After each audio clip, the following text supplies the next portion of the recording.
Assalamualaikum. Aku Vidya Kurniasari. Pada video pembelajaran ini, aku akan membahas tentang pengambilan keputusan. Pengambilan keputusan merupakan proses penting baik dalam dunia akademik, dunia manajerial, maupun sektor publik. Karena hampir setiap aktivitas perencanaan dan pengendalian memerlukan keputusan yang tepat. Materi yang akan dibahas meliputi pengertian pengambilan keputusan, tujuan pengambilan keputusan, kriteria pengambilan keputusan, langkah-langkah dalam pengambilan keputusan, serta tantangan dalam pengambilan keputusan. Mari kita simak videonya. Apa yang dimaksud dengan pengambilan keputusan? Pengambilan keputusan merupakan proses memilih satu alternatif terbaik dari beberapa alternatif berdasarkan kriteria tertentu untuk mencapai tujuan. Proses ini dilakukan secara rasional dan sistematis dengan mempertimbangkan data, informasi, serta konsekuensi dari setiap alternatif keputusan. Tujuan utama dari pengambilan keputusan adalah untuk menyelesaikan masalah yang dihadapi individu atau organisasi. Selain itu, pengambilan keputusan bertujuan untuk mengoptimalkan hasil baik dari segi efektivitas maupun efisiensi.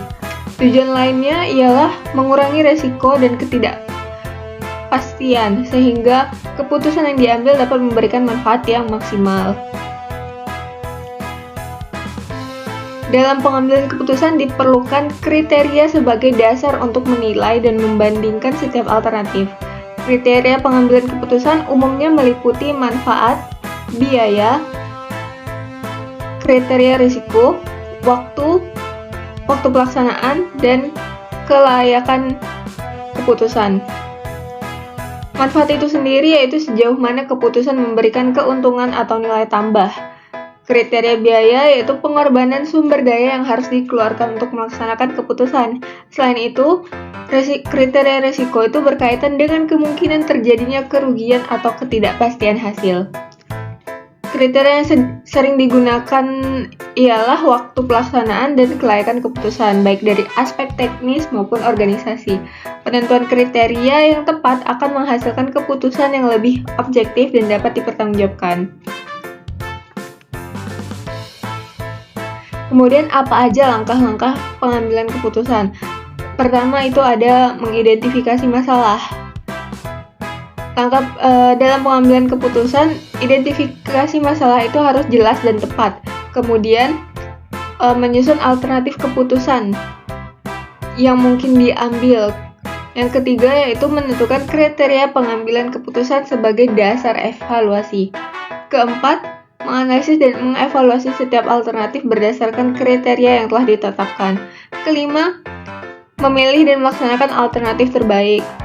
Dan keenam adalah mengevaluasi hasil keputusan sebagai bahan pembelajaran di masa depan.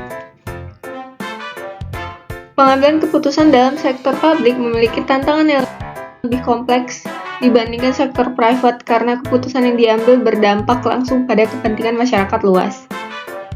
Salah satu tantangan utama adalah kompleksitas masalah, di mana keputusan publik harus mempertimbangkan berbagai aspek seperti ekonomi, sosial, politik, dan hukum secara bersamaan. Kemudian ketidakpastian lingkungan, seperti perubahan kondisi ekonomi, dinamika sosial, dan kebijakan politik yang membuat hasil keputusan sulit diprediksi. Selain itu, konflik kepentingan juga sering muncul ketika kepentingan pribadi, kelompok, atau politik mempengaruhi objektivitas pengambilan keputusan. Sektor publik juga dihadapkan pada keterbatasan sumber daya, baik dari anggaran, waktu, maupun sumber daya manusia, sehingga diperlukan penetapan prioritas yang tepat. Di sisi lain, tekanan publik dan pengawasan media dapat mendorong keputusan yang bersifat populis dan jangka pendek. Tantangan lainnya yaitu regulasi yang ketat, yang meskipun bertujuan menjaga akuntabilitas, namun regulasi itu sering memperlambat proses pengambilan keputusan. Dan terakhir, korupsi dan nepotisme menjadi ancaman serius karena dapat mengalihkan keputusan dari kepentingan publik dan menurunkan kepercayaan masyarakat terhadap pemerintah. Pengambilan keputusan merupakan proses rasional yang melibatkan penentuan Tujuan, kriteria, dan alternatif keputusan, pemahaman yang baik terhadap kriteria, langkah-langkah, serta tantangan pengambilan keputusan akan membantu menghasilkan keputusan yang efektif dan bertanggung jawab. Demikian penyampaian materi dari materi pengambilan keputusan. Terima kasih telah menonton.